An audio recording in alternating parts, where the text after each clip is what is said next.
Praise the lord. ప్రతిదినము దేవుని వాక్యం ద్వారా మీతో ఈ మంచి సమయాన్ని గడపడానికి దేవుడిచ్చిన ఈ మంచి తరుణాన్ని బట్టి దేవుని ఎంతగానో స్తుతిస్తూ ఉన్నాను.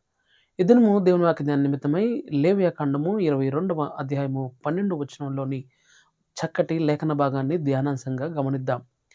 నేను నీకు బహుఘనతను కలుగ చేసేదను.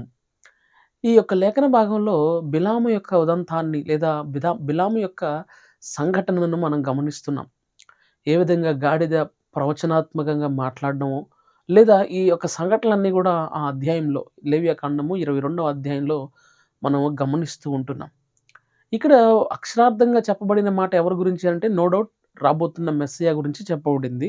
అయితే కేవలం అక్షరార్థంగా మాత్రమే కాదు కానీ విశ్వాసంతో వాక్యం చదువుతున్న వారి జీవితంలో కూడా దేవుడు బహుఘనతను కలుగచేసేవాడు అనే విషయాన్ని మనందరం కూడా ఒప్పుకోవాలి, విశ్వాసం ఉంచాలి. అయితే ఈ దినము ఈ మాటలు వింటున్న నా జీవితంలో ఒకవేళ ఇన్ని సందర్భాల్లో ఘనత లేనివాడుగా లేదా హీనమైన బ్రతుకులోనో, నిరాశతోనో, ఓటమితోనో, దుఃఖంతోనో చతికిలబడిన నీ జీవితం ఉన్నదా?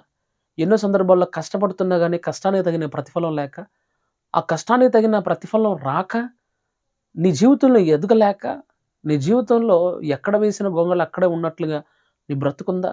కష్టపడుతున్నావు, ఏమాత్రం కూడా నీవు సమయాన్ని వ్యర్థం చేయకుండా కష్టపడుతూనే ఉన్నావు, కానీ నీ కష్టానికి తగిన ప్రతిఫలం రావడం లేదేమో, ఘనపరచబడడం లేదా, గుర్తించడం లేదా ప్రజలు? లేఖనం తెలియజేస్తుంది, నేను నీకు బహుఘనతను కలుగ చేసేదను. మన దేవుడు ఎలాంటి వాడు అనంటే, దేవుని కొరకు నమ్మకంగా నిలబడిన వారి జీవితాల్లో ఆయన బహుఘనతను కలుగజేసేవాడిగా ఉన్నాడు. ఈ మాట చదువుతున్నప్పుడు బైబిల్ గ్రంథంలో ఒక వ్యక్తి మనకు జ్ఞాపకం వస్తూ ఉంటాడు. అతను ఎవరు అనంటే యవనస్తుడైన యోసేపు. తన మంచి టీనేజ్లో తల్లిదండ్రుల సంరక్షణలో పెరగాల్సిన వాడు అన్నల చేత పరాయి దేశానికి అమ్మబడి ఒక బానిసగా అమ్మబడిన స్థితిలో ఎవరి సంరక్షణలో లేకపోయినా దేవుడు చూస్తున్నాడన్న భయంతో బ్రతికిన వాడు యవ్వనస్తుడైన యోసేపు. దేవునికి వ్యతిరేకంగా నేను ఎలా పాపం చేస్తాను అని నిలబడ్డాడు.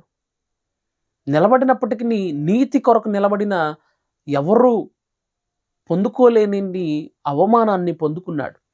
ఒక చెయ్యని తప్పుకు, అది కూడా తన క్యారెక్టర్ అసాసినేషన్ విషయంలో చెయ్యకూడని తప్పుకు నింద మోసి ఆ నిందకు ప్రతిఫలంగా శిక్షను అనుభవించాడు యవ్వనస్తుడైన యోసేపు. ఈ రోజున యవ్వనస్తుల జీవితాలు చూస్తూ ఉంటే తల్లిదండ్రులు చూస్తున్నారన్న భయం లేదు, దేవుడు చూస్తున్నాడన్న భయం లేకుండా విచక్షణారహితంగా విపరీతమైన పాప ధోరణి కలిగిన వారు చాలామంది ఉన్నారు.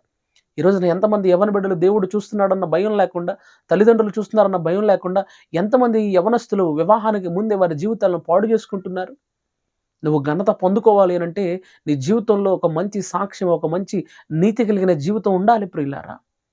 యవనస్తుడైన యోసేపు, నేనెట్లు ఇంత ఘోరమైన దుష్కార్యమును నా దేవునికి విరోధముగా నేను ఈ పాపము చేసి మూట కట్టుకుందును అన్నాడే. ప్రియ యవనస్తుడా, ప్రియ యవన చెల్లి, నీ యవన కాలంలో నీతి కలిగి జీవిస్తున్నావా? దేవుడు నిన్ను బహుగా హెచ్చించాలి అనంటే, బహుగా నీకు ఘనత రావాలి అనంటే దేవుని కొరకు నీతి కలిగి జీవించాలి. అందుకని విలియం కెరీ అన్నాడు, attempt great things for the God, expect great things from the God.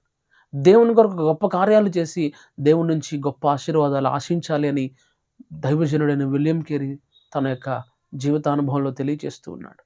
నా ఈ మాటలు వింటున్న ప్రియ దేవుని బిడ్డ, దేవుని కొరకు నమ్మకంగా నీతిగా నిలబడు, దేవుడు నిన్ను బహుగా హెచ్చిస్తాడు.